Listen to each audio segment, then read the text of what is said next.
এত বড় ওলি ছিলেন, মুরাকাবায় বসে লাউহে মাহফুজের পৃষ্ঠা আল্লাহ তাকে দেখার ক্ষমতা দিয়েছিল।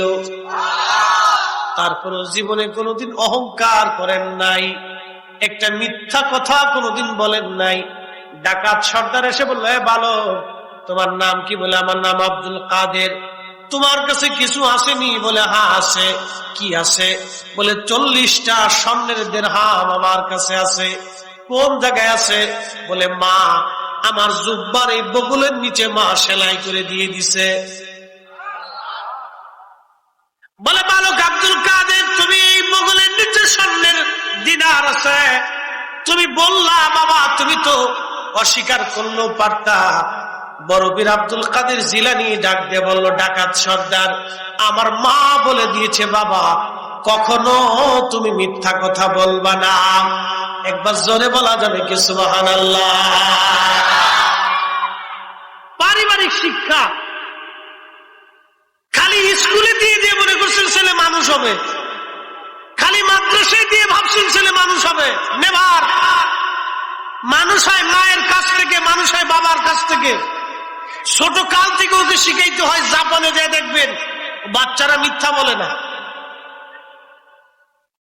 ওই আপনি চীনে যায় দেখেন, ওদের মেয়েরা হাফ প্যান্ট পরে রাস্তায় ঘুরে, কিন্তু মানুষ ঠকায় না। ওই ইউরোপে চলে যান, ওদের ছেলেরা মেয়েরা অর্ধলুঙ্গ, বাবার কোনো পরিচয় না, মায়ের পরিচয় বড় হয়, অধিকাংশই জারজ। জারজ কেন? ওদের বিয়ে হওয়ার আগেই বাচ্চা হয়ে। হ্যাঁ, ওই যে কয়েকদিন আগে মেসির লেগে পাগল, আমার দেশের মেসি নেইমারের লেগে পাগল। ও ছেলেরা জানে না, ওরা বিয়ের আগেই বাচ্চা 2-3টে হয়ে গেছে। ওরা তো ওই মেসি কাটিং এ চুল কাটে, নেইমার কাটিং এ চুল কাটে। ওরা খুব পাগল, একবারে মেসির ভক্ত, জীবন দিয়ে লাই। পতাকা উঠাইছে কারেন্টের খাম্বা, কারেন্টের ভাগ্নে চলে যেতে আছিস, তার যাওয়ার দরকার নেই। বাঘ ধরে হয়েছে, কুল্লু খালাস। এবার ফুটবল দেখবে কবরে যাই, টেলিভিশন আল্লাহ সেট করে দিবেন, এবার কায়দা মতো ফেরেশতারা বাটন চালান দিতেছে।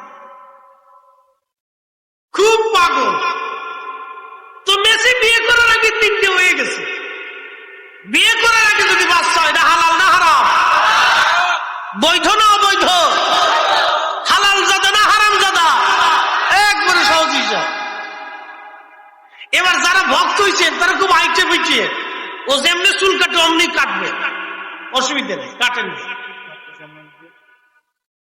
কাটেন। যদি মনে করি হেতার লোকে ব্যস্ত যাইবেন তো যান, অসুবিধা। আমাদের চুল, আমাদের পোশাক, আমাদের জীবন, আমাদের চলন, আমাদের হাঁটা, আমাদের চলা, আমাদের ফিরা, আমাদের খাওয়া, আমাদের ব্যবসা, আমাদের বাণিজ্য, আমাদের জীবন, আমাদের জিন্দেগি, বিয়ে শাদী, বাচ্চা কাচ্চা, স্ত্রী পুত্র পরিজন সব হবে নবীর রঙে, নবীর চরিত্রে, নবীর আদর্শে। কথা কোন ঠিক কিনা? আমরা অন্য কিছু বুঝি। যদি রসুলের রঙে হয় তাহলে কোরআন কি বলতেছিল? এই কোরআনে আল্লাহ 40 জায়গায় আল্লাহ নামের পরে রসুল শব্দ ব্যবহার করছে। আসতে হয়ে গেল না? আরো জোরে বলবেন। কত জায়গা? 40 জায়গা। কত জায়গা? 40 জায়গা আল্লাহ ব্যবহার করছে। আল্লাহ মানার পরে নবী মানতে হবে, আল্লাহ মানার পরে নবী মানতে হবে। যেখানে আতিউল্লাহ সেখানে আতিউর রাসূল, যেখানে আল্লাহর উপর ঈমান লিতুমিনু বিল্লাহ সেখানে ওয়া রাসূলিহি, আল্লাহর উপর ঈমান আনার পরে নবীর উপর ঈমান, আল্লাহ মানার পরে নবী মানা, আল্লাহ ভালোবাসার পরে নবী ভালোবাসা, এই আল্লাহর জন্য জীবন দেওয়ার পরে নবীর জন্য জীবন দেওয়া। যত আয়াতে আল্লাহ বলেছেন সব আয়াতের সারমর্ম আল্লাহ এক আয়াতে দিয়ে বলছেন, মাইয়ুতির রাসূলা ফাকাদ আতা আল্লাহ। আমার নবীর ইত্তেবা হলেই আমি আল্লাহর ইত্তেবা হয়, আমার নবী মানা হলে আমি আল্লাহ মানা হয়েছে। আমাদের দেশে একদল আছে না, আহলে কুরআন আছে না? এরা কোরআন মানি আর কিচ্ছু মানি। কথা খুব সুন্দর, যুক্তি মাশাআল্লাহ মুসুক্কা, খুব সুন্দর যুক্তি, বলে কোরআন মানি আর কিচ্ছু মানি। মুসলমানের চিন্তা তো কোরআন তো মানতেই হবে। যুক্তি কত সুন্দর, কোরআন তো মানতেই হবে, তো কোরআন মানে আর কিচ্ছু মানে, নবীর হাদিস মানে। আর বলতেছে শুধু আমি আল্লাহ মানলে হবে না, আমি আল্লাহ মানতে হলে আগে নবী মাইনে আসতে হবে। আসতে ঠিক কেন জোরে বলে? আল্লাহ মানতে হলে আগে নবী মানতেই হবে, আল্লাহ পাইতে হলে নবী আগে পাইতে হবে, আল্লাহর গোলামির আগে নবীর গোলামি আগে করতে হবে। ওইলি আল্লাহ মানা হয়। কি মানা হয়? আল্লাহ মানা হয়। আল্লাহ মানার আগে নবী মানতে হবে, আল্লাহ পাওয়ার আগে নবী পাইতে হবে। আল্লাহর ভালোবাসা নিতে হলে নবীর ভালোবাসা আগে নিতে হবে। আল্লাহর ইত্তেবা অনুসরণ করার আগে নবী দেখে দেখে অনুসরণ করবেন, আল্লাহর অনুসরণ হয়ে যাবে। যে নবী মানে সে আল্লাহ মানে, যে আল্লাহ মানতে চায় নবী না মাইনা সে আল্লাহ মানে না নবীও মানেন, এটা কাফের। কথা বল ঠিক কিনা? নবী মানলে আল্লাহ মানা হয়ে যায়। ফায়সালা আমার না আল্লাহ, আমার না আল্লাহ। মাইয়ুতির রাসূলা ফাকাদ আতা আল্লাহ। এ বান্দা তুমি শোনো, আমি আল্লাহ মানতে হলে কেবল নবী মেনে আসি। প্রিয় মুসলমান, এটা অনেক দামি কথা, অনেক বুঝের কথা। বাজান আমি আপনাদেরকে বলছিলাম এই পৃথিবী থেকে আগামী সময় আমরা চলে যাব, কত সময় আমরা বাঁচবো কোনো গ্যারান্টি আমাদের জীবনে নাই। এই জন্য আমাদের উচিত যত সময় দুনিয়ার ভিতরে থাকা তত সময় আল্লাহ পাকের আইনের মধ্যে নিজেকে রাখা, আল্লাহ নবীর তরিকার মধ্যে নিজেকে নিবিষ্ট রাখা, আল্লাহ এবং রাসূলের পাকের বিধানের মধ্যে নিজেকে রাখা। কারণ আগামী সময়টা মরণ আসবে, চলে যাব আল্লাহর ডাকে। কখন মরণ আসবে আমরা কেউ বলতে পারি না। হে যুবক বন্ধু, অনেক যৌবনের শক্তি, বিরাট ক্ষমতা আপনার, অনেক শরীরের শক্তি, কিন্তু না, এই শক্তি আপনার চিরদিন থাকবে না। পৃথিবীর মধ্যে অন্যতম শ্রেষ্ঠ একজন সুন্দরী রূপসী নারী ছিলেন, তার নাম রানী দ্বিতীয় এলিজাবেথ। 70 বছর পর্যন্ত একজন নারীর কপালে একটা স্বর্ণের মুকুট শোভা পাইল, সেই মুকুটে একটা কোহিনূর হীরকখণ্ড শোভা পাইল।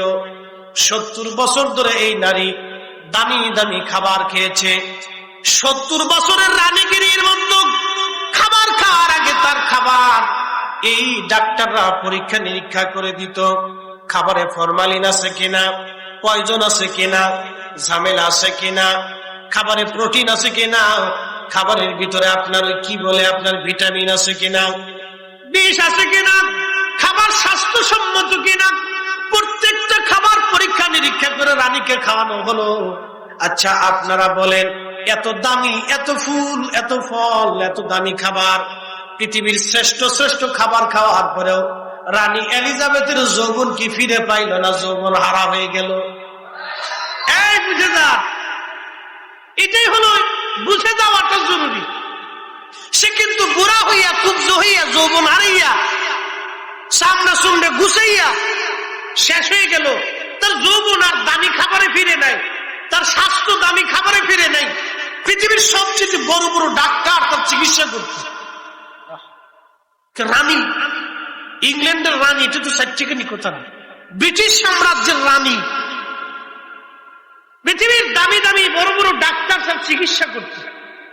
বড় বড় ডাক্তারের ওষুধ দিয়ে চিকিৎসা করিয়ে ভালো খাবার দিয়ে তোর যৌবন আর ফিরিতে পারে না। আল্লাহি বিল্লাহি 40 বছর পার হওয়ার পর থেকে আপনার জীবনে যৌবনে ভাটা পড়তে থাকে। কত বছর বলে দিয়ে যায়, যত ভালো খাবারই খান হেঁটা আমার আসবে না, এটা শুধু লেজ হতে থাকে, কমতে থাকবে। চোখের পাওয়ার, দাঁতের পাওয়ার, জিহ্বার পাওয়ার, কানের পাওয়ার, হাতের পাওয়ার, অঙ্গ প্রত্যঙ্গের পাওয়ার, জীবনের পাওয়ার, যৌবনের পাওয়ার, রক্তের পাওয়ার, যত দিন যাবে তত ডিমোশন হতে থাকে। 40 বছর পর থেকে যে ডিমোশন, যে প্রমোশন নাই, 40 বছর পর থেকে যে ডিমোশন, প্রমোশন নাই। যেই জীবনে প্রমোশন নাই, যেই জীবনে ভালো খাওয়ার পরে জীবন আর যৌবন ফিরে আসে না, তাহলে এই দেহ এই স্বাস্থ্য এই জীবনের জন্য বেহুদা এই রিজিকের পারাপারি করিয়া অন্যের হক নষ্ট করে দিয়া হালাল হারাম বেশি বেশি না চড়িয়া এই দুনিয়ার পিছনে দৌড়াইয়া 4 পয়সাও দাম নাই। কথা বল ঠিক কিনা? বুদ্ধিমান তারাই যারা আল্লাহকে খুশি করে দুনিয়াকে লাথি মেরে কবরে যায়। প্রিয় মুসলমান, খুবই মনোযোগ দিয়ে কথাগুলি শুনে যাবেন। আল্লাহ রাব্বুল আলামিন কোরআন শরীফে বলেন, আল্লাযী খালাকাকা ফাসাওয়াকা ফাআদালাক। আল্লাযী খালাকাকা, যিনি তোমাকে সৃষ্টি করেছেন। বলেন সৃষ্টি যিনি করলেন সেই মালিকের নাম কি? সে মালিকের নাম আল্লাহ। শুধু সৃষ্টি আল্লাহ করেন নাই, আল্লাহ বললেন আল্লাযী খালাকাকা ফাসাওয়াকা ফাআদালাক। আমি শুধু সৃষ্টি করে তোমাকে ছেড়ে দেই নাই, সুবিন্যস্ত তোমাকে করেছি, সুঠাম করেছি। তোমাকে আমি সুবিন্যস্ত করেছি। সুবিন্যস্ত কি? কুরআন শরীফে আল্লাহ রাখাতে বললেন ফি আইয়ি সূরাতিন মা শাআ রাক্কাবাক। আমি আল্লাহ আমার ইচ্ছা অনুযায়ী, পছন্দ অনুযায়ী আমি আল্লাহ সুরত দিয়েছি, চেহারা দিয়েছি। এখানে অনেক উলামায়ে কেরাম বসা, এখানে অনেক তোলামায়ে কেরাম বসা, এখানে অনেক মুরব্বানে কেরাম বসা, এখানে আমার অনেক কলিজার টুকরো যুবক ভাইরা বসা, পর্দার আড়ালে অনেক মা বোনেরা বসা। বলেন আপনারা, একজনের চেহারার সাথে আরেকজনের চেহারার কি কোনো মিল আছে? নাকের সাথে নাকের মিল আছে? চোখের সাথে কি চোখের মিল আছে? বলেন আপনার আঙ্গুলের ছাপের সাথে আরেকজনের আঙ্গুলের ছাপের মিল আছে? আল্লাহু আকবার জোরে বলুন তো। না হয় না, একসাথে গলা ছেড়ে দিয়ে দূর হয়েছে না, আরো জোরে। আঙ্গুলের ছাপ, আঙ্গুলের ছাপ পৃথিবীর কারো ছাপের সাথে কারো ছাপের মিল নেই। এত বড় তিনি আবিষ্কার, এত বড় তিনি রব, যার আঙ্গুলের এমন ভাবে নিখুঁত ভাবে তিনি তৈরি করছেন যে আপনার আঙ্গুলের সাথে আরেকজনের আঙ্গুলের ছাপের কোন মিল নেই। তাহলে এই নিখুঁত স্রষ্টা নাম কি? কোন সন্দেহ? নাস্তিকরা বলে আল্লাহ খোদা, ভগবান, গড, যিশু খ্রিস্ট কিচ্ছু না, মানে ওদের কোনো ধর্ম টর্ম নেই। ও আল্লাহ মানে না, ভগবানও মানে না, ও যিশু মানে না, কিচ্ছু মানে। আমি সব ধর্মের কথাই বললাম, ও কোনো ধর্ম মানে। ওর বক্তব্য হলো সব প্রকৃতির মাধ্যমে চলে। তোরে জিজ্ঞেস করবেন যে তোর মার পেটে যে তুই আইছিস প্রকৃতির মাধ্যমে না তোর বাপের মাধ্যমে? কথা বুঝে যায় কত বড় বিয়াক্কেল চিন্তা করে। ওদের যুক্তি হলো প্রকৃতির মাধ্যমে সব হয়, স্রষ্টা এটা কিছু না, সব প্রকৃতির মাধ্যমে হচ্ছে। তোকে জিজ্ঞেস করবেন ভাই, তো প্রকৃতির মাধ্যমে কি তুই জন্ম নিছিস নাকি? তোর বাপ ছাড়া তোর মায়ের গর্ভে তুই যাইস না, তোর বাপ লাগছে, মা লাগছে, তো দুইজন লাগছে, দুইজনের মাধ্যমে আল্লাহ তোর সৃষ্টি করছে। খলাকাল ইনসানা মিন আলাক। আল্লাহ ওই তোমার বাবার নির্গত পানি, যেটাকে আমরা আরবিতে নুতফা বলা হয়, এই পানিটা তরল পদার্থ থেকে, এই পানির ভিতর থেকে না, পানির ভিতরে একটা কীট আছে, একটা ছোট্ট পোকা বলা হয়, শুক্রাণু বলা হয়। এই শুক্রাণু থেকে, এই কীট থেকে আমাকে আল্লাহ তৈরি করলেন। একসাথে বলা যাবে আল্লাহু আকবার। তিনি একমাত্র মালিক, যিনি ছোট্ট একটা শুক্রাণু, খালি চোখে দেখা যায় না, অনুবীক্ষণ যন্ত্র দিয়ে দেখা লাগে। এই ছোট্ট শুক্রাণু থেকে, এই কীট থেকে আল্লাহ পাক আপনাকে আমাকে তৈরি করলেন অস্তিত্ব দিয়ে। অস্তিত্বহীন ছিলাম, না ছিল আঙ্গুল, না ছিল চোখ, না ছিল স্বাস্থ্য, না ছিল সৌন্দর্য, না ছিল শক্তি। আল্লাহ আপনাকে আমাকে অস্তিত্বহীন থেকে অস্তিত্ব দিলেন। কেন? ওমা খলাকতুল জিন্না ওয়াল ইনসা ইল্লা লিয়াবুদুন। একমাত্র আমি আল্লাহর গোলামি করার জন্য আমি মানুষ আর জিন দুইটা জাতিকে পৃথিবীতে পাঠিয়েছি। মানুষ দুনিয়াতে আসলো, মুয়াজ্জিন বলল হাইয়া আলাস সালাহ, বান্দা তখনও দোকানে ঝাঁপ বন্ধ করে নেই। মুয়াজ্জিন বলল হাইয়া আলাল ফালাহ, বান্দা তখনও মাঠে কাজ করে, তখন সে কাজ ছেড়ে দিয়ে মসজিদে আসে নাই। তার মানে বোঝা গেল আল্লাহ যে উদ্দেশ্যে বান্দাকে পাঠাইছে, বান্দা আল্লাহর উদ্দেশ্য পূরণ না করে ব্যর্থ হয়েছে। দুনিয়াতে যে ব্যর্থ হবে, কবরে সে ব্যর্থ হবে। দুনিয়াতে ব্যর্থ হওয়া যাবে না। আল্লাহর প্রত্যেকটা আইন আমাদেরকে অক্ষরে অক্ষরে মেনে যাওয়াই না মূল বুদ্ধিমানের কাজ। কথা বলেন ঠিক কিনা? আহা, যদি আমরা বুঝতাম। প্রিয় বন্ধুগণ, আল্লাহ বলেন আল্লাযী খালাকাকা ফাসাওয়াকা ফাআদালাকা ফি আইয়ি সূরাতিন মা শাআ রাক্কাবাক। কথাটা বুঝে যাওয়ার চেষ্টা করবেন। আল্লাহ বলেন সৃষ্টি করলাম, সুবিন্যস্ত করলাম, সুঠাম করলাম, নাকের জায়গায় নাক দিলাম, দাঁতের জায়গা দাঁত দিলাম। কিন্তু দেখেন দাঁত আল্লাহ দিলেন ধীরে ধীরে। যদি আল্লাহ ইচ্ছা করতেন মায়ের পেট থেকে আপনাকে 32টা দাঁত দিয়ে দুনিয়াতে পাঠাবেন, হাত দিলেন দাঁত দিলেন না, জিহ্বা দিলেন তখন দাঁত দিলেন না, চোখ দিলেন তখন দাঁত দিলেন না। কারণটা কি? যদি আল্লাহ ওই সময় আপনার দাঁত দিয়ে দুনিয়াতে পাঠান, তাহলে প্রত্যেকটা মার কষ্ট হতো। আমরা আমাদের অজান্তেই মারে কামড় দিতাম, মার ব্যথা পাইতো, মার অশান্তি লাগতো, মা কষ্ট পাইতো। কথা বলেন ঠিক কিনা? আল্লাহ দাঁত দিয়ে জন্ম দেন নাই, কি হিকমত ওয়ালা একটু চিন্তা করেন তো, কি হিকমত ওয়ালা আল্লাহ দাঁত দেন নাই। আল্লাহ ওই সময় মায়ের হৃদয়ের ভিতরে আপনার প্রতি এতটা দরদ আল্লাহ সৃষ্টি করে দিলেন। তার বাস্তবতা যদি আপনি দেখেন, আপনার বাড়িতে যদি গাভী থাকে, গাভীর একটা বাচ্চা হলো, এই বাচ্চাটাকে কোলে করে আপনি সারা বন্দর থানা দিয়ে ঘুরেন। নদী নাকি শীতলক্ষা নদীর মধ্যে যদি আপনি বাচ্চা নিয়ে ঝাঁপ দেন, ওই গাভীটা আপনার পিছনে পিছনে নদীর মধ্যে ঝাঁপায় পড়বে। কথা কন ঠিক কিনা? গাভী কি আপনার পাগল? তো কার পাগল? আপনার কোলে রাখা বাচ্চার পাগল। আর একটা গাভীর কলিজার ভিতরে যদি বাচ্চার প্রতি এত দরদ আল্লাহ দিয়ে দেয়, তো আপনার মায়ের কলিজার প্রতি আপনার জন্য আল্লাহ কি পরিমাণে দরদ দিয়ে দিচ্ছে। আসতে হয়ে গেল না? কিন্তু বড় হয়ে গেলে ছেলে মার কথা মনে থাকে না, ও কুত্তার চাইতো খারাপ। আসতে ঠিক বলেছে, জোরে কর। ও পালার চাইতে কুত্তা পালা ভালো ছিল। যে ছেলে বড় হয়ে যাওয়ার পরে বাবা মার দিকে তাকায় না, বাবা মার খেদমত করে না, বাবা মারে বরদাস্ত করতে পারে না, ও কুত্তার চাইতে নিকৃষ্ট। আরে কুত্তা তো 1000 গুণে ভালো, ও কুকুরের চাইতে নিকৃষ্ট। কুকুর 1000 গুণে ভালো। কুকুরের একটা গুণ আছে, মনিব ভক্ত, ওরে খাবার দিবেন জীবন দিবে, বেইমানি করে না। আর এই ছেলের পিছনে বাবা 40 বছর মেহনত করছে, মা 40 বছর ধরে পরিশ্রম করছে।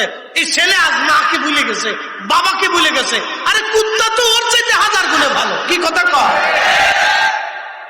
মানুষ হইতে পারে না। বাপ বুঝে যাওয়াটা জরুরি, বুঝে যাওয়াটা জরুরি।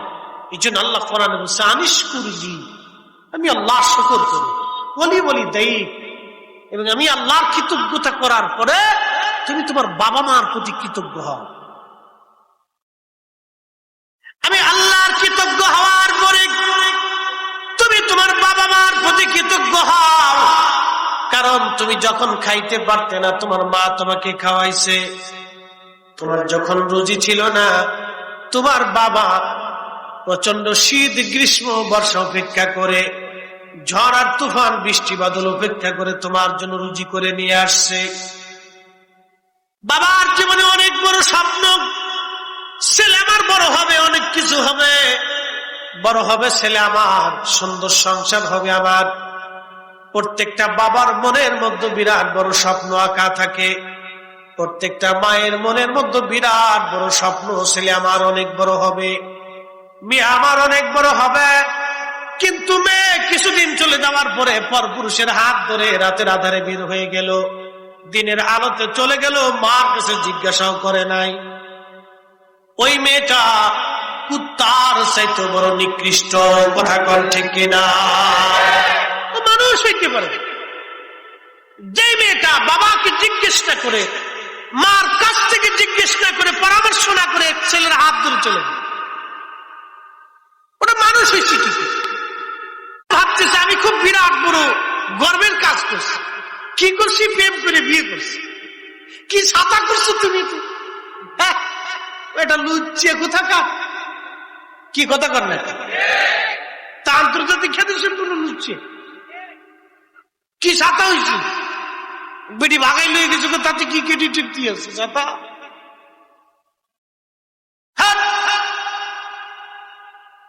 রাসূল করিম সাল্লাল্লাহু আলাইহি ওয়াসাল্লাম আম্মাজান খাদিজাতুল কুবরা রাসূলুল্লাহকে বিয়ের প্রস্তাব দিয়েছিলেন সরাসরি। শরম লজ্জা ফলাইয়া আম্মা প্রস্তাব দিছে, ওগো মুহাম্মদ, আমি আমার জীবনের শেষ সময়টুকুন আমি আপনার খেদমত করে স্ত্রী হিসেবে কাটাইতে চাই, যদি আপনি কবুল করে নেন। না আসতে হয়ে গেল না? আরো জোরে বলবেন। আল্লাহ রাসূল একটা ভদ্রচিত জবাব দিয়েছিলেন, ওহে খাদিজা, আপনি মক্কার সম্ভ্রান্ত পরিবারের একজন ব্যক্তি, ধনী ব্যক্তিত্ব। আমার আব্বা নাই, কিন্তু আমার একজন অভিভাবক আছে, আমার চাচা। মারহাবা বলবেন না? আপনার ছেলেরা তো চাচা গুনি না, চাচারে তো মানুষই মনে করে। কি কথা কর না? কিছু চাচা আছে আবার বাতিদারে বাতিদাই মনে করে। ঝামেলা সব দিকই আছে। বাতিদাকে ছেলের মতো দেখতে হবে, আর ভাতিজারা চাচাকে বাবার মতো দেখতে হবে। এটা ছিল রাসূলুল্লাহ চরিত্র। আল্লাহ রাসূল বললেন, আমার অভিভাবক আছে, আমার চাচা, আমি চাচার পরামর্শ ছাড়া আপনাকে কোনো সিদ্ধান্ত দেব না। সুবহানাল্লাহ। কি বাড়ি যাইয়া এই কুরআন আমার রাসূলের একটা সার্টিফিকেট দিয়েছে। কি? ওয়া ইন্নাকা লাআলা খুলুকিন আযীম। ও নবী, আপনি মহান চরিত্রের আধার, আপনি মহান চরিত্রের অধিকারী। আপনার মতো চরিত্রওয়ালা কখনো আসে নাই, আপনার মতো চরিত্রওয়ালা কখনো আর কোনো মায়ের গর্ভ থেকে আসবে না। একসাথে বলা যাবে আল্লাহু আকবার। ওই নবী কত বড় ইজ্জতওয়ালা, এই কোরআন তার রাসূলকে সার্টিফিকেট দিয়ে দিচ্ছে। আল্লাহর জবানের কালাম।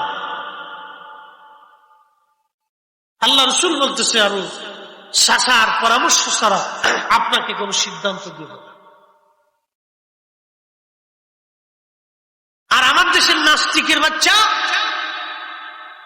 ও বলে রাসূলুল্লাহ মরুভূমির ডাকাত ছিল আর অধিক বিয়ে করছে নবীজি তার কাম পিপাসা মিটানোর জন্য। ওই এই কথা বলাতে ওরা একটা পরিচয় দিছে, একটা পরিচয় গোপন ছিল, এটাও প্রকাশ করে দিছে। কি প্রকাশ? ওর জন্ম জোরে জঙ্গলে, আতারে পাতারে, হোটেলে মোটেলে, ব্যয় পার্কের বেঞ্চে অবৈধভাবে শিল কুত্তা যেভাবে জন্ম দেয়, ওর জন্মটা ওইরকমই হয়েছে। ওর পরিচয়টা গোপন ছিল, প্রকাশ করে দিছে যে আমার জন্মটা আতারে পাতারে হয়েছে। তোরা দেখ আমার জন্মটা ওই জোরে জঙ্গলে হয়েছে। এই ওর প্রকাশ করে দিছে। যিনি বিয়ে করার আগে মক্কার সম্ভ্রান্ত তাহেরা তাইয়্যিবা আম্মাজান খাদিজা কিন্তু কম সুন্দরী ছিলেন। 40 বছর বয়স, রাসূল করিমের বয়স 25 বছর। আম্মাজান যতদিন জীবিত ছিলেন আল্লাহর নবী দ্বিতীয় বিবাহের চিন্তাও মগজ আনছেন না। আল্লাহু আকবার। তার মানে বুঝে গেল আম্মাজান দেখতেও সুন্দর ছিলেন, আম্মাজান চরিত্রও সুন্দর ছিলেন, আম্মাজান ব্যবহারও সুন্দর ছিলেন। আম্মাজান রাসূলুল্লাহ সাল্লাল্লাহু আলাইহি সাল্লামকে তার জীবনের সব কিছু দিয়ে ভালোবাসা নবীকে সব সময় মানে পরিপূর্ণ করে রাখতেন।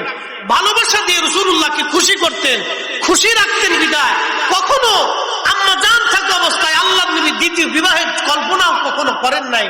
তার মানে বোঝা গেল এটা আম্মাজানের আরেক মহান চরিত্র। কি কথা বলেন, ঠিক কিনা? এত বড় চরিত্রওয়ালা সুন্দরী নারী রাসূলুল্লাহকে অফার দিতে বিয়ের জন্য। আল্লাহ রাসূল তখন আম্মাজান মক্কার সবচেয়ে বড় ধনী ছিলেন। ইচ্ছা করলে রাসূলুল্লাহ প্রস্তাবে রাজি হয়ে যেতে পারতেন, কিন্তু তিনি কি করলেন? বলে আমার চাচা আছে, মুরব্বীর পরামর্শ ছাড়া আমি কোনো সিদ্ধান্ত দিব না। আর আমার দেশের ছেলেরা ওই লিখতে ফাইসি রে। কি কথা কর না? বোঝা গেল আমাদেরকে আল্লাহ নবীর চরিত্র নিতে হবে, ঠিক কিনা? রাসূলুল্লাহর চরিত্র আমাদের ভিতরে নিতে হবে। বাচ্চাদেরকে শিখাইতো। প্রিয় মুসলমান, খুবই মনোযোগ দিয়ে শুনিয়া যান। যে কথাগুলি বলছিলাম, আল্লাহ সুবিন্যস্ত করলেন, সৌন্দর্য আল্লাহ পাক দিলেন, কিন্তু এই সৌন্দর্য চিরদিন আমাদের মাঝে থাকবে না, এটা হারিয়ে যাবে। একদিন মাটির ভিতরে হবে ঘরে, মন আমার কেন বাঁধো দালান ঘর, মন আমার কেন বাঁধো দালান ঘর। পৃথিবীর মধ্যে বিজ্ঞান এত কিছু আবিষ্কার করলো, কিন্তু আল্লাহর দেওয়া একটা চোখের মতো চোখ আবিষ্কার করে দিতে পারে নাই। কি কথা বলেন, ঠিক কিনা? পৃথিবীর একটা মেয়ে, তার নাম এলিসা, মার্কিন নাসা গবেষণার একজন সদস্য। এলিসা 17 বছর ধরে এই নারীটা চেষ্টা করতেছে মঙ্গল গ্রহে যাওয়ার জন্য। তাকে আমেরিকান ওই যে কি বলে মহাকাশ গবেষণা সংস্থা, ওই সংস্থাটা তাকে 17 বছর ধরে তাকে তদারকি করতেছে। শর্ত হলো সে কোনো পুরুষের সাথে কোনোদিন মেলামেশা করতে পারবে না, শর্ত সে কোনোদিন বিয়ে করতে পারবে না, কোনো পুরুষের সাথে সে বন্ধুত্ব করতে পারবে না, কোনো পুরুষকে তার জীবনের সঙ্গী বানাইতে পারবে না, কোন পুরুষের সাথে সে তার মিলনে তার নিজের কাম খায়শ পুরা করতে পারবে না। এই শর্ত দিয়ে এলিসা মহাকাশ গবেষণায় নামলো। উদ্দেশ্য একটা, সে মঙ্গল গ্রহে যাবে, সে তার বিশ্ব রেকর্ডে নাম লেখাবে। কিন্তু মঙ্গল গ্রহে গেলে এলিসা আর কোনোদিন ফিরে আসবে না। মঙ্গল গ্রহটা এত দূর, এত পরিমাণে দূর, একটা মহাকাশ যন্ত্র রকেট যখন মঙ্গল গ্রহে যাবে, যেতে যেতে তার জ্বালানি শেষ হয়ে যাবে, আর সে কখনো ফিরে আসবে না। এলিসা সিগনেচার দিল, হ্যাঁ আমি জীবন দিতে প্রস্তুত, আমার যৌবন দিতে প্রস্তুত, আমার জীবনের সব সুখ, আল্লাহ আনন্দ বেদনা সব আমি এখানে দিয়ে গেলাম। উদ্দেশ্য একটাই, মঙ্গল গ্রহ বিজয় করবে এলিসা।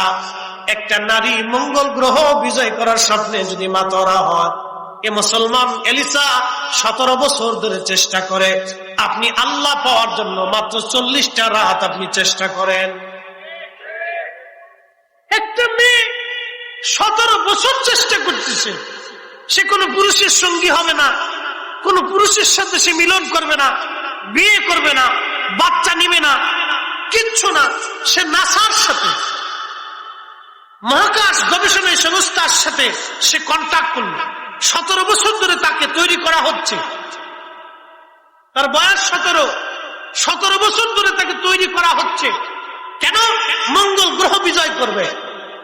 আরে মানুষ যদি মঙ্গল গ্রহে যাওয়ার জন্য তার জীবনে সব দিতে পারে, আপনি মুসলিম, আল্লাহ পাওয়ার জন্য, রাসূল পাওয়ার জন্য আপনি 40টা রাত, 40টা দিন আপনি মুরাকাবায় চলে যান, 40টা রাতের জন্য আপনি ইতিকাফে চলে যান, 40টা দিনের জন্য আপনি ইতিকাফে চলে যান, আল্লাহর ঘরে 5 ওয়াক্ত নামাজে তাহাজ্জুদে জিকিরে ফিকিরে কাটান। আল্লাহি বিল্লাহি 40 দিন পরে আপনার জীবন পরিবর্তন হবে, আপনার অন্তর পরিবর্তন হবে, আপনার দিন সংশোধন হয়ে যাবে। কিন্তু মানুষ তা করে না। যদি 40 দিন পর্যন্ত আপনি কাজগুলি করতে পারেন, আপনার জীবনে একটা কাজ হবে। বলে কাজ কি? কি উপকার হবে আমি আপনাদেরকে শোনাই। রাসূলের দরবারে একজন সাহাবী ছিলেন, তার নাম হযরত হারেস। কি লাভ হবে শোনাই। বন্দরের মুসলমান আল্লামা ইমাম মানাবি আত-তাইসির শরহে জামিউস সগীরের মধ্যে লেখেন, আল্লামা ইমাম ইবনু শাইবা মুসান্নিফ ইবনে আবি শাইবার মধ্যে লেখেন, আল্লামা ইমাম জালালউদ্দিন আস-সুয়ুতি শরহ জামিউস সগীরের মধ্যে তিনি লিখতেছেন, আল্লাহর নবী সকালবেলা দেখা হলো রাসূলুল্লাহ সাহাবী হযরত হারেসের সঙ্গে। নবী জিজ্ঞেস করলেন, হারেস সকালবেলা তোমার কেমন কাটে? হযরত হারেস বলেন, ইয়া রাসূলুল্লাহ আমার পরিপূর্ণ ঈমান ও ইয়াকিনের সাথে সকালবেলা কাটে। আল্লাহর নবী ডাক দিলেন, হারেস, প্রত্যেকটা হাকিকতেরও হাকিকত আছে, প্রত্যেকটা মারিফতেরও মারিফত আছে, প্রত্যেকটা ভেদেরও ভেদ আছে, প্রত্যেক গোপনেরও গোপন আছে। ওরে হারিস, তোমার ঈমানের গোপনীয়তা কি? তোমার ঈমানের হাকিকত কি? তোমার ঈমানের মারিফত কি? হযরত হারিস বললেন, কান্নি আনজুরু ইলা আরশি রাব্বি বারিজান। ইয়া রাসূলুল্লাহি, আমি আপনার সামনে দাঁড়াইয়া আল্লাহ পাকের আরশে মুআল্লা পরিষ্কার মতো আমি হারেস দেখতে পাই। একবার জোরে বলা যাবে কি আল্লাহু আকবার? এই কোরআনের গুণ, রাসূলুল্লাহর সাহাবাতের গুণে, প্রেমের গুণে, কোরআনটাকে, রাসূলকে তারা কলিজার ভিতরে এমন ভাবে গেঁথে দিয়েছিলেন যে আল্লাহ দিলেন, পর্দা থেকে খুলে দিলেন।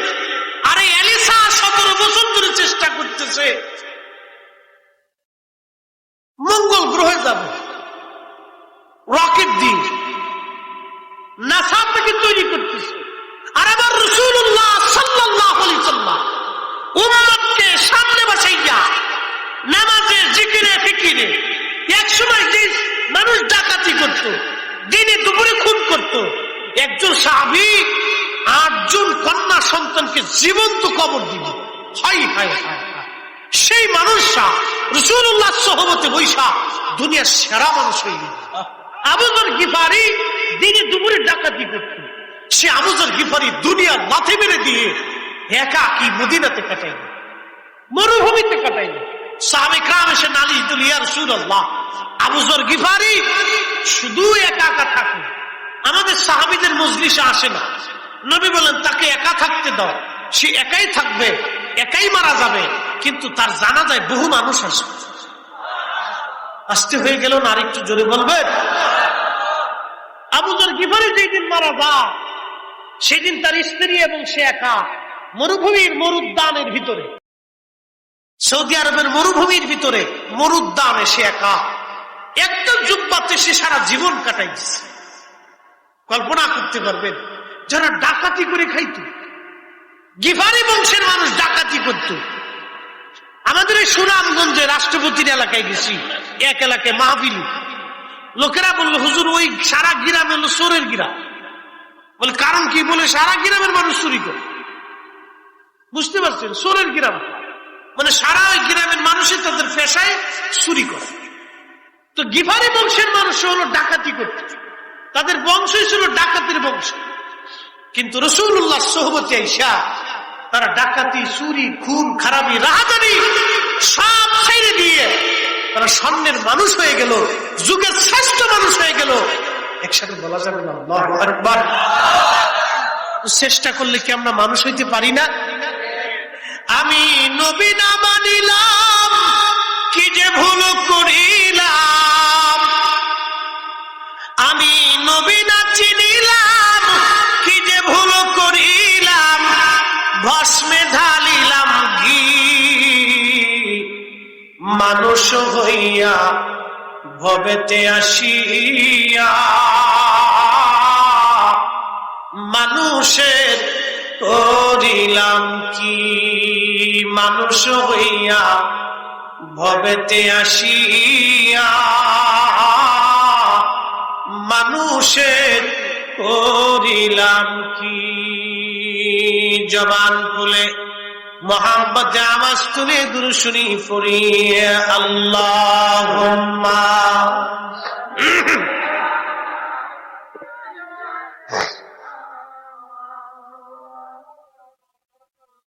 মুহাম্মাদ ওয়া আলা আলি সাইয়্যিদিনা।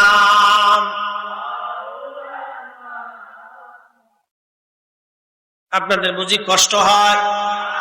বেশি না, আর মাত্র আধা ঘন্টার সময় আমাকে দিবেন, পারবেন না ইনশাল্লাহ? আগে 15 মিনিট দেন, খুব মনোযোগ দিন। হযরত আবু যর গিফারি রাদিয়াল্লাহু আনহু মারা যাবে, এমন সময় স্ত্রী কাঁদতেছিল। হযরত আবু যর বললেন, বিবি হে, কি জন্য তুমি কাঁদো? বলি, আর কি জন্য আমি কাঁদি হে স্বামী আমার? আমি কাঁদতেছি স্বামী, আপনি এখন মরণ যন্ত্রণায়, মৃত্যুর সন্ধিক্ষণে অসুস্থ হয়ে পড়েছেন। আপনি আমার উরুর উপরে মাথা রেখে শুয়ে আছেন। একটা জুব্বায় সারা জীবন আপনি কাটাইলেন। এই মরুভূমির ভিতরে আমি আর আপনি, আর কেউ নাই। খেয়ে না খেয়ে আপনার সঙ্গী হিসেবে সারা জীবন আমি কাটাইলাম। স্বামী গো, আপনি আজ মারা যাবেন, আমি কাঁদি দুঃখে। আপনার জানাজা কে পড়াবে? আপনাকে কে দাফন কাফন আজ দিবে? কারণ আমি মহিলা মানুষ, আমার একার পক্ষে এগুলি সম্ভব হবে না। আবু জার গিফারি একটা জবাব দিয়ে বললো, বিবি রে, চিন্তা করো না, আমি আমার মাসদুকের কাছ থেকে, আমি আমার মাহবুবের কাছ থেকে শুনেছি, আল্লাহ রসুল আমাকে দোয়া করে বলেছিলেন, আবু জার, তুমি একাই থাকবা, একাই মারা যাবা, কিন্তু তোমার জানাজায় বহু মানুষ হাজির হয়ে যাবে। বিবি, আমি মারা গেলে জানাজায় বহু মানুষ আসবে। আল্লাহ রসুল বহু বছর আগে বলেছে, রসুলুল্লাহর কথা কখনো মিথ্যা হবে না। একবার জোরে বলা যাবে আল্লাহু আকবার। আল্লাহ রসুলের কথা কখনো মিথ্যা হবে না। রসুল যেটা বলেছে এটাই হবে। তুমি একটু টিলার উপরে যায় দেখো কোনো কাফেলা আসে কিনা। যদি আসে তো বুঝবা আমার বিদায়ের সময় ঘনায় গেছে, আর যদি না আসে তাহলে বুঝবা আমি মারা যাচ্ছি। দূর হয়েছে না? আরো জোর, আর একটু জোর। কিয়ামত, হাসর নাসর, কবর, দুনিয়া, আখিরাত, আসমানের উপরে নিচে, পৃথিবীর সবটু জমিনের নিচে উপরে, অতীত বর্তমান ভবিষ্যৎ, হাজির গায়েব, যে কোনো বিষয়ে, জান্নাত আর জাহান্নাম, দেখা আর অদেখা, উপস্থিত অনুপস্থিত, কোন বিষয়ে রাসূলুল্লাহ সাহাবায়ে কেরামকে প্রশ্ন করলে, সাহাবীরা তোমরা কি এটা জানো? সাহাবীরা একটা জবাব দিতেন। এটা মুতাওয়াতির পর্যায়ের বর্ণনা, কত সাহাবী থেকে হাদিস আছে তার হিসাব নাই। সাহাবীরা একটা জবাব দিতেন, আল্লাহু ওয়া রাসূলুহু আলাম, আল্লাহ এবং তার রাসূল ভালো জানে। আল্লাহ জানে, নবী জানে, আল্লাহ জানে, নবী জানে, আল্লাহ জানে, নবী জানে। আমরা বিশ্বাস করি আল্লাহ জানে, নবী জানে। আপনি যদি শিরিক করেন তো আসেন, সাহাবী উল্টেই দেন, আপনার সাথে আমার কোনো ঝগড়া নেই। আসেন, ঝগড়া করে কি করবেন? হয় আপনি ঠিক নেই, সাহাবী ঠিক। যদি বলেন সাহাবী ঠিক, তাহলে আপনি বেঠিক। আর যদি বলেন আপনি বেঠিক, সাহাবী ঠিক, তাহলে আমরা হকের উপরে। কোন ঝগড়া করে লাভ। আল্লাহ রাসূলুহু আলাম। বুখারী বলেন, ৮৬টা বলেন, আমার ঘরে ৩৮টা হাদিসের কিতাব আছে। আমি সব কটা কিতাব থেকে একবারে কয়েকশো হাদিস দেখাবো। এরকম কয়েকশো হাদিস দেখাবো যে কয়েকশো সাহাবী তারা রাসূলুল্লাহ সাল্লাল্লাহু আলাইহি ওয়াসাল্লামের দরবারে বলছেন, আল্লাহ রাসূলুহু আলাম, আল্লাহ জানে, নবী জানে, আল্লাহ জানে, নবী জানে। একসাথে বলা যাবে আল্লাহু আকবার। আল্লাহর পরে যিনি জানে তিনি কে? কথা বলেন, আল্লাহর পরে যিনি জানে তিনি কে? আল্লাহর পরে যাকে মানতে হবে তিনি কে? আল্লাহর পরে যার উপর ঈমান আনতে হবে তিনি কে? আল্লাহর পরে যাকে ভালোবাসতে হবে তিনি কে? আল্লাহর পরে যার জন্য জীবন দিতে হবে তিনি কে? আল্লাহর পরে যাকে মানতে হবে তিনি কে? আল্লাহর পরে যার গোলামি করতে হবে তিনি কে? এক কথাই তো শেষ। এটি নিয়ে ঝগড়া করার কিচ্ছু না। আমাদের বুঝেন মুসলমান, কষ্ট হচ্ছে আপনাদের, বুঝতে কোনো অসুবিধা? বুঝে তারপরে বুঝাটার জন্য কোরআন আমার সামনে, অনেক আয়াত, অনেক কথাই কোরআনে। আল্লাহু আকবার। সারা জীবন ওয়াজ করলে শেষ হবে। আলিফ লাম মিম ইয়াসিন তাহা নূন, আলিফ লাম রা, কাফ হা ইয়া আইন সাদ। যত আয়াত আছে হারফে মুকাত্তা, মুসাব্বা, আল্লাহ ছাড়া এর কোন অর্থ কেউ জানে না, কিন্তু আল্লাহর পরে যিনি জানেন তিনি নেই। একসাথে বলা যাবে সুবহানাল্লাহ। আল্লাহর পরে যিনি জানেন তিনি কে? আলিফ লাম মিম।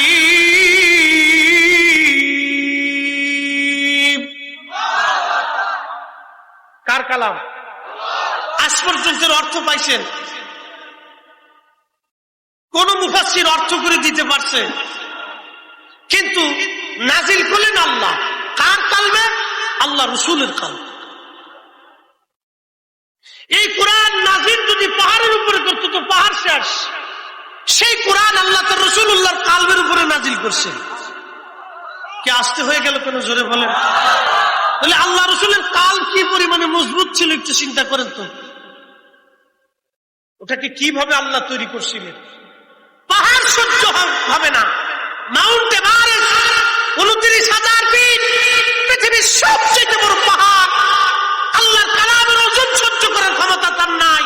কিন্তু এই কালাম 23 বছরের জীবনে 22,000 বার জিবরাইলের আগমনে 114টি সূরা 6,666 আয়াত রাসূলুল্লাহর কলবে আল্লাহ নাযিল করেছেন। তো রাসূলের কাল কি পরিমাণে মজবুত হতে পারে। আপনি কি করে সেই রাসূলকে নিজের মতো ভাবেন। আপনার তো বোঝা উচিত, ঝগড়ার তো বিষয় নেই, আপনাকে বুঝে নিত। আপনি কি করে সেই রাসূলকে নিজের মতো ভাবেন, নিজেকে রাসূলুল্লাহর মতো ভাবেন। আপনাকে বুঝে যেতে না। প্রিয় ভাই, হয়তো বুঝের ভুল হতে পারে, স্বাভাবিক হতেই পারে। মানুষ মাত্র, আমারও ভুল হচ্ছে। আমি কি সব জানলাওয়ালা? কখনই। আমাদের জীবনে অনেক ভুল হচ্ছে, সংশোধন করে দেওয়াটা আমাদের দায়িত্ব। দুউ ইলা সাবিলি রাব্বিকা বিল হিকমাতি ওয়াল মাউইজাতিল হাসানা। উদউ ইলা, তোমরা আল্লাহর দিকে, আল্লাহর পথে মানুষকে ডাকো সুন্দর শব্দমালা দিয়ে, হিকমত ও ভালোবাসা দিয়ে মানুষকে আল্লাহর দিকে ডাকো। মুহতারাম, আমার কোন ভাইয়ের ভুল হতে পারে, সংশোধন করে নেওয়াটা জরুরি। প্রিয় উপস্থিতি, একটা কথা বোঝা উচিত। আপনি যেই পীরের মুরিদ হন, রাসূল আমাদের কয়জন? আপনি যেই পীরের মুরিদ হন, কুরআন আমাদের কয়টা? এটা বুঝে আটটুসির জন্য আলাদা সিস্টেম করা আছে, সরমনের জন্য আলাদা করা, সরসিনার জন্য আলাদা, এই জৈনপুরীদের জন্য আলাদা, হ্যাঁ, মুসলিকে আলা হযরতের জন্য আলাদা, সবার একটি। কয়টা? মরা গরু মনে আটটুসির জন্য হালাল, সরমনের জন্য খালি হারাম, মরা গরু সবার জন্যই হারাম। আল্লাহর নামে যেটা জবাই হবে এটা সবার জন্য হালাল, গায়রুল্লাহর নামে যেটা জবাই হবে এটা সবার জন্যই হারাম। কি কথা বলেন, ঠিক কিনা? এটাই শিরোশির। আমাদের এটা বুঝে যাওয়াটা, মানাটা হলো যে কেউ যদি মানে সে ঠিক, কেউ যদি না মানে তাহলে যে পীরের কাছে যাক সে বেটি। কি কথা বল না কেন? সে যে পীরের কাছে যাক সে বেটি, এটাই সত্যি। আমি কি আর আপনি কি?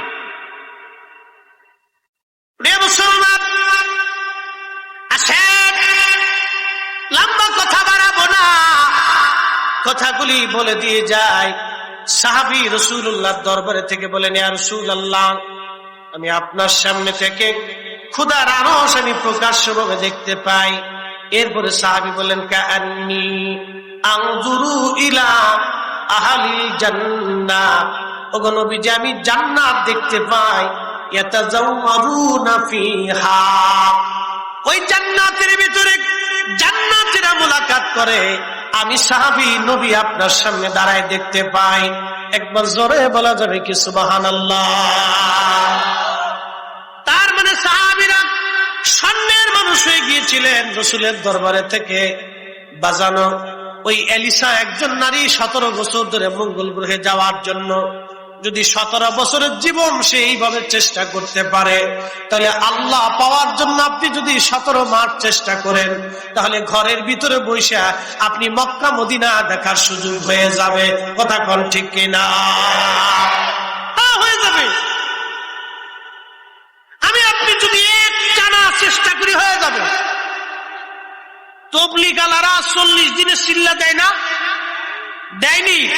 এই 40 দিনের একটা গুরুত্ব আছে। যদিও রাসূলুল্লাহ সাল্লাল্লাহু আলাইহি সাল্লামের কোন সাহাবী পদ্ধতিতে দেন না আমরা জানি, কিন্তু একটা গুরুত্ব আছে। বলে কি গুরুত্ব?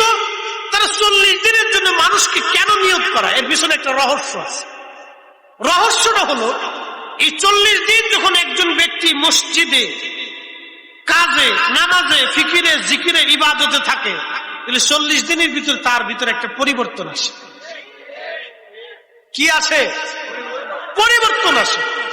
তার মহব্বত বাড়ে, মসজিদের প্রতি তার মহব্বত বাড়ে, পিছনে হেকমত আছে, হেকমত আছে। ওনাদের হেকমতে কাজ করছে, করতে পারে, এটা তার ফাংশন, ওটা আমার ফাংশনটা। কিন্তু এইরকম আল্লাহর ওলিরা আগের জমানাতে আপন পীর মুর্শিদের কাছে তারা বছরের পর বছর তালিম তরবিয়ত নিতেন।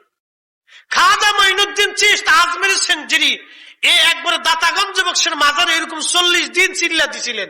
40 দিন মুরাকাবা, মুশাহাদা, মুহাসাবা, জিকিরে ফিকিরে ইবাদতে কাটতে কাটতে কাটতে কাটতে কাটতে কাটতে 40 দিন পরে দাতাগঞ্জে বক্স রহমাতুল্লাহ আলাইহি মাজার শরীফ থেকে ডাক দিলেন, হে খাজা মাইনুদ্দিন চিশতি, আমি তোমাকে হিন্দের জন্য কবুল করলাম, তুমি হিন্দুস্তানে যে আল্লাহর কালেমার পতাকা উড়াই দাও। আসতে হয়ে গেলে কোন আরো জোরে বলেন। এটারও দাম আছে, এটা আলাদা বিদ্যা। অতএব আপনি নিজেরটা বড় করে আর একটা ছোট করে দেখবেন, এটা কিন্তু ঠিক না, এটা ঠিক না, এগুলো অন্যায়। এগুলি সামঞ্জস্যতা আমরা না করতে পেরে আজকে গুতাগুতি লাগছে, ফাড়াফাড়ি লাগছে, বুঝতে পারছেন? ও মনে করে এটা বেদাতি, হে মনে করে এটা বেদাতি। আমার মিলাদ নিয়ে ঝগড়া। আচ্ছা, মিলাদি কি আমরা নাচি? নাচি তো কি করি? প্রথমে কোরআন তেলাওয়াত করি, সালাম পরে আসে, আগে প্রথম আসেন, মেহমান দাওয়াত দিছি, মুতমহার সম্মানিত সভাপতি সাহেব দাওয়াত দিলেন যে আমার বাড়িতে জোহরের পরে মিলাদ, দোয়া অনুষ্ঠান আছে, আপনারা আসবেন, আমার আব্বা মারা গেছে, আমার বাবা মার জন্য একটু দোয়া খেত করাবো, আপনারা সবার দাওয়াত। উনি যে দাওয়াত দিছেন, এক মুসলমান আর এক মুসলমানের 6টা হকের প্রথম হক হলো এক মুসলমান আর এক মুসলমানের জন্য দাওয়াত দিলে দাওয়াত কবুল করা। তাহলে উনি দাওয়াত দিলেন, প্রথম এক সুন্নতের কাজ করছে, এক মুসলমান আর এক মুসলমানের দাওয়াত দিছে। দাওয়াত দিয়ে পরে তার বাড়ি গেলেন, ইমাম সাহেব হুজুর কোরআন শরীফ তেলাওয়াত শুরু করলো। প্রত্যেক হরফে হরফে 10টা নেকি। এটাকে আমরা দিব না আল্লাহ দিবে? এ ওয়াদা কি আমাদের না আল্লাহ? তাহলে মিলাদ শরীফ শুরুর প্রথমতেই নেকি চালু হয়েছে। খালি তো বেদাত দেখলেন, ইবাদতটা তো দেখলেন না। আমি কিন্তু 40 জামাতের সিল্লার কথা আমি যে বললাম যে রাসূলুল্লাহর কোন সাহাবী পদ্ধতিতে করেন নাই। এখন আপনি যদি এসে দলিল দেন এটা ভালো সেটা বলে এটা ভালো, আপনি যদি বলেন যে মিলাদ কোন সাহাবী করে না আমি করব না, তাহলে আমিও প্রশ্ন করবো যে রাসূলুল্লাহ কোন সাহাবী এই পদ্ধতিতে 40 দিন সিল্লা দেয় নাই, তাহলে আপনি দেন কেন? আমার তো যুক্তি আছে, ঠিক কিনা? আমি মন্দ বলতেছি না, আমি আপনাকে বোঝার জন্য বলতেছি। আমি আগে বলে নিছি এর ভিতরে একটা রহস্য লুকানো আছে। রহস্য আছে দেখি আমি রহস্যটা ভাস করে দিচ্ছি। তাহলে বোঝা গেল আমার মিলাদের ভিতরে রহস্য আছে। এই রহস্যটা এখন ফাঁস করি, একসাথে বলবেন না মারহাবা? কি রহস্য? প্রথমে দাওয়াত, একটা সুন্নত আদায় হলো।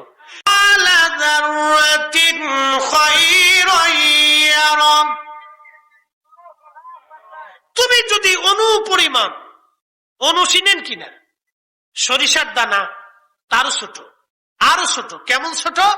শীতকালে দেখবেন ওই বেড়ার ফাঁকা দিয়ে, টিনের বেড়ার ফাঁকা দিয়ে আলো আসে, সকালবেলা ওই আলোতে দেখবেন ধুলাবালি উড়তে থাকে, দেখা যায় না? এই ছোট্ট ছোট্ট কণা অনু, এটাকে অনু বলা হয়। এই অনুপরিমাণ নেক কাজ যদি তুমি করো, এই কোরআনে আল্লাহ বলতেছেন, তাহলে আমি আল্লাহ তোমাকে তার প্রতিদান দিয়ে দিই। তাহলে মিলাদের প্রথম হলো দাওয়াত, দাওয়াতে একটা নেকি হলো। এরপরে কোরআন তেলাওয়াত, এখানে নেকি হলো। এরপরে দুরূদ শরীফ, এখানেও নেকি হলো। এরপরে কিছু সময় জিকির হয়, এখানেও নেকি হলো। এরপরে উলামায়ে কেরাম কিছু সময় ওয়াজ নসিহত করে, তালিম তরবিয়ত, এখানেও নেকি হলো। সুবহানাল্লাহ বলবেন না? নেকি আসেনি? কথা কর না কেন? নেকি আসেনি? এটারও রহস্য আছে। খামাখা ঢালাও ভাবে একভাবে বলে দিয়ে সমাজে ফিতনা ফাসাদ বাঁধানোটা, এটা খুব খারাপ কাজ, এগুলো ঠিক না। আমাদের আলেমদের দায়িত্ব এটা না। আমাদের আলেমদের দায়িত্ব হলো মানুষকে বুঝানো।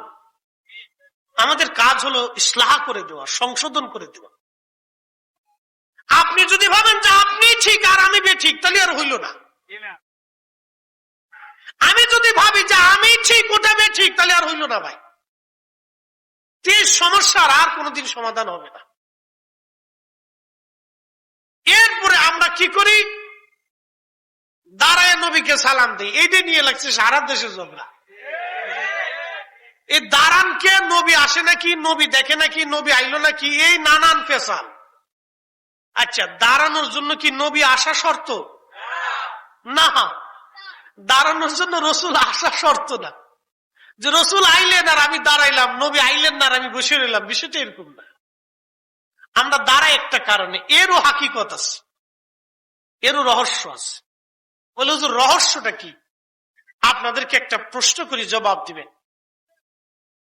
এখান থেকে কাবা শরীফ ৬০০০ মাইল দূর। কাবা শরীফ আপনি দেখেন না, কিন্তু কাবা শরীফের দিকে এই এখানকার একজন মুসলমান, একটা ছোট্ট বাচ্চাও আধা পাগল যে, সে কিন্তু কাবার দিকে মুখ করিয়ে পেশাব করে না। কথা ঠিক কিনা? কারো বাড়ির খাট কিন্তু কাবার দিকে পা দিয়ে ঘুমানোর কোন সিস্টেম নাই। যদি জিজ্ঞেস করি কারণ কি, বলে দিকে কাবা। বলে কাবা কেন? ওটা আল্লাহর ঘর। মারহাবা কর। কার ঘর? আপনি সম্মান করছেন কাকে? আল্লাহকে। ঘরকে না। ঘর হলো একটা উদ্দেশ্য, ঘর আল্লাহ। ঘর সম্মান করার কারণে ইজ্জত হয়েছে আল্লাহ। আমি আরো বুঝাই, কার কালাম? এটা কি আল্লাহর কালাম? না না, এটা মলাট। এটা কি বানাইছে? প্লাস্টিক দিয়ে, কাগজ দিয়ে। এটা যখন আপনি খুলে আলাদা ফেলে দিবেন তখন এটার কোনো দাম নাই। এটা যতক্ষণ কোরআনের সাথে জড়িয়ে থাকবে ততক্ষণ মুসলমান চুমা দিবে। কথা ঠিক কিনা? এটা মাথায় আছে কিনা, বুকে আছে কিনা? এই মলাট সহ দাম। আল্লাহু আকবার, জোরে বলেন না। তার মানে এই মলাটের দাম হলো কোরআনের জন্য। কিসের জন্য? কথা কন না, কিসের জন্য? কাবা শরীফের দাম হলো কার জন্য? কারণ কাবা বাইতুল্লাহ, আল্লাহর ঘর। আর আমার রসুল হলো হাবিবুল্লাহ, আল্লাহর বন্ধু। ঘরের দাম বেশি না বন্ধুর দাম বেশি? এই বুঝে গেছেন আজকে। ঘরকে যদি না দেখে তাজিম করা আপনার জন্য দুরুস্ত হয়, তো বন্ধুকে না দেখে তাজিম করা আরো দুরুস্ত। এই জন্য বন্ধু আসা লাগবে না, বন্ধু দেখা লাগবে না। নবীর সালাম যখন আসবে, ইমানদারের দায়িত্ব, মুহিব্বিনদের দায়িত্ব ওই সময় আর বসে থাকা না। এই জন্য আপনারা আকাবিররা বসে থাকতেন না, তারা দাঁড়াইতেন। মারহাবা বলা যাবে না? এটা একটা রহস্য। তা আপনি যদি শুধু নেগেটিভ চিন্তা করেন তো আপনাকে পজিটিভ বোঝানো যাবে না। কথা ঠিক কিনা? আপনি যদি মনে করেন যে না, আমি ফরিদি সাহেবদের সাথে ঝগড়া করবই, তো আমিও আপনার সাথে ঝগড়া করতে পারি, আপনিও আমার সাথে করতে পারেন। সারাদিন ঝগড়া হবে কিন্তু মীমাংসা হবে না। কথা ঠিক কিনা? মীমাংসা করতে হলে কি হইতে হবে? দুইজনের মনের সাথে মনের মিল হইতে হবে। স্বামী স্ত্রী ঝগড়া হয় না ভাই? খালি আপনাদেরও হয় না, আমরারও হয়? সবারই হয়, খালিও হয়। এদেশের সবচেয়ে বড় সাইকেল হাদিসের বাজ্যে দেখেন কে হেতরও লেগে গেছে, বিরাট যুদ্ধ। বাইতুল মুকাররমের মসজিদের খতিব সব বাদ গেছে না,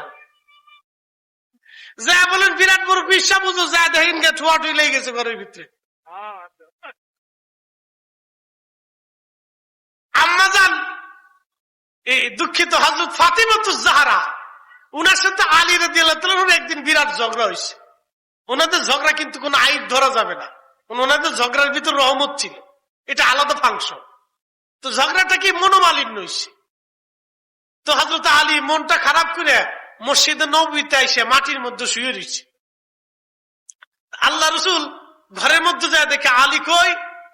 বলে আব্বাজান, আপনার আলীর একটু মন্দ মন্দ বলছি, সে রাগ করে চলে গেছে। তো আল্লাহ রসুল ফাতেমা রাদিয়াল্লাহু আনহাকে রাগ করতেছেন। ফাতেমা, করছো কি? তুমি আমার আলীকে কষ্ট দিলা। একসাথে বলবেন না মারহাবা। আর আমরা দেশের কিছু বাপ আছে, কি কয় জানেনি? জামাই এত বড় সাহস, ওর গোষ্ঠী সত্য উদ্ধার করবো, মেয়েরা বকাঝকা করছে। এই লেগে গেল, মাইয়া চিন্তা করছে, হ্যাঁ বাপ ভাই তোমার পক্ষ লিয়ে এলেছে। পরে ঘরের ভিতরে আইয়া আবার মনে করে শুরু হয়ে গেল আবার ঝগড়া। তা কি হবে? মীমাংসা হইল না।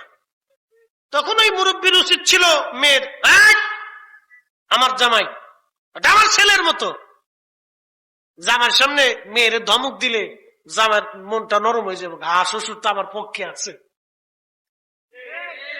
এটা আদুনিয়া তো আসাধ্য মিনাল পা। কিছু সময় জামাই জন্য সান্ত্বনা দিতে হয়। পুরুষ মানুষ তো নানান কাজে ব্যতিব্যস্ত থাকে, নানান চিন্তে মাথার ভিতরে থাকে, একটু ঝগড়া ফাসাদ মন মিজাজ হট মিজাজ হইতেই পারে, ও আমরারও হয়ে যায়। হতে পারে, ইসলাহ করে দিতে হবে, সংশোধন করে দিতে হবে। আল্লাহ নবী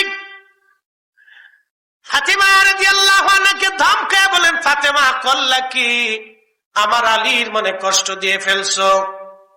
হযরত ফাতেমাকে রাগ করে নবীজি চলে আসলেন, খুঁজে খুঁজে মসজিদে নববীতে এসে দেখলেন আলী শুয়ে আছে মাটির মধ্যে। হযরত আলীকে সান্ত্বনা দেওয়ার জন্য আল্লাহ নবী ডাক দিলেন, ইয়া আবা তুরাব, ও মাটি ওয়ালা উঠো, ও মাটির বাবা উঠো। একবার জোরে বলা যাবে কি মারহাবা। জামাইও তো সেই জামাই জামাই, আনা মাদিনাতুল ইলম ওয়া আলী ওয়া বাবুহা, আমি নবী ইলমের শহর, আমার আলী হলো তার দরওয়াজা। একসাথে বলা যাবে না মারহাবা।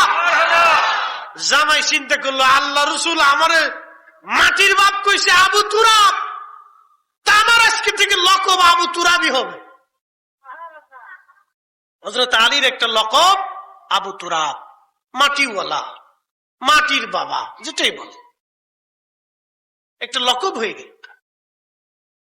মন শান্ত হয়ে গেল, মেজাজ হট ছিল সুষ্ঠু হয়ে গেল, ভেজাল মীমাংসা হয়ে গেল। এই জন্য বলি, যদি মীমাংসা করতে চান তাহলে দুইজনের মনের সাথে মিল হইতে হবে।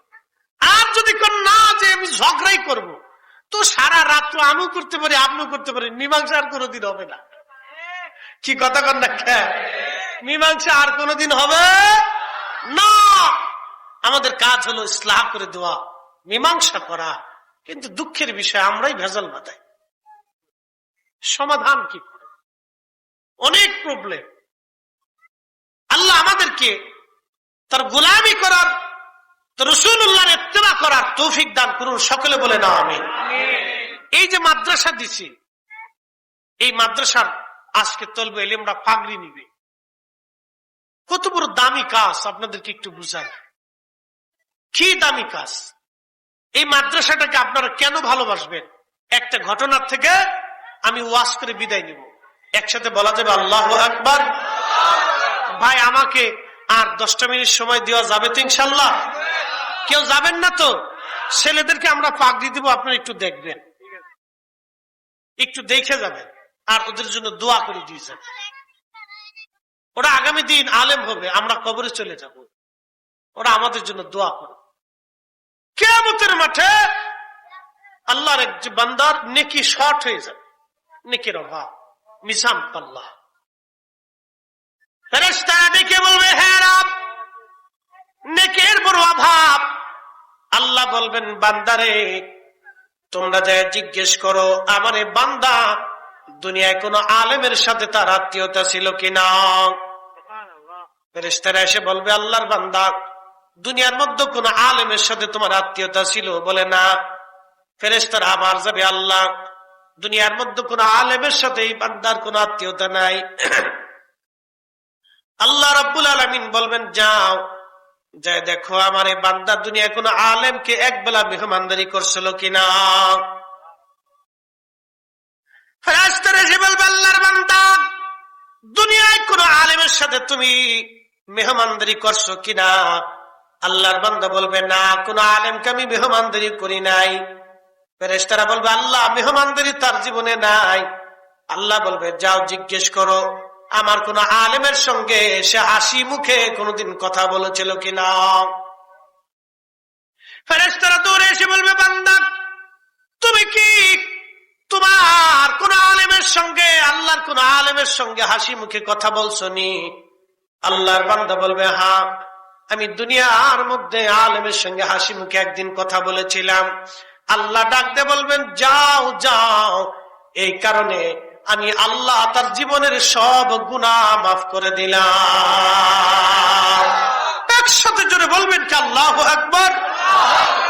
তো ওদেরকে আপনাদেরকে একটু পাগড়ি দেব, বসে যান, একটু দেখে যান।